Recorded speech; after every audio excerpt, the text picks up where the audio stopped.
Maintenant, pour Adrien Briffaut, le triathlète que nous avons décidé de suivre dans sa phase préparatoire pour les JO de cet été à Paris. Mieux vaut prévenir que guérir, sa devise, ou un dicton qui pourrait s'appliquer au rendez-vous, son rendez-vous chez son ostéopathe régulièrement, chez Claudia Bernasconi, à qui Adrien Briffaut rend visite régulièrement. Immersion au cœur d'une séance dans ce 4e épisode, objectif olympique du triathlète Veuvaison. C'est parti, écoutez, regardez. Adrien Briffaut, objectif olympique. Alors, Claudia Bernasconi, je suis ostéopathe à Vevey, spécialisée dans le sport notamment. Alors, je pense qu'il y a souvent des blocages au niveau du bassin et lombaire basse qui peuvent du coup entraîner des troubles musculaires au niveau des membres inférieurs.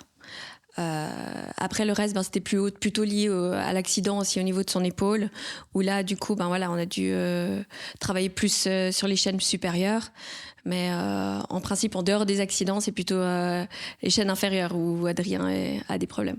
Alors je vais chez ostéo environ tous les 2 mois, mais la fréquence elle peut changer. Des fois ça peut être plus espacé ou plus rapproché suivant un peu les blocages que j'ai ou les petites on va dire imprévisions ou les petits problèmes musculaires que j'ai ou de blocage. Ça peut être souvent peut-être 2 séances à la suite, peut-être une semaine après l'autre, et puis après pendant 3 mois, rien du tout aussi. Alors je pense qu'on a un rôle à jouer dans le traitement en cas de blessure, mais surtout plutôt en prévention des blessures justement, avant qu'il y ait des blessures. Donc dès que l'athlète sent quelque chose déjà, une gêne ou une petite légère douleur musculaire ou tendinomusculaire.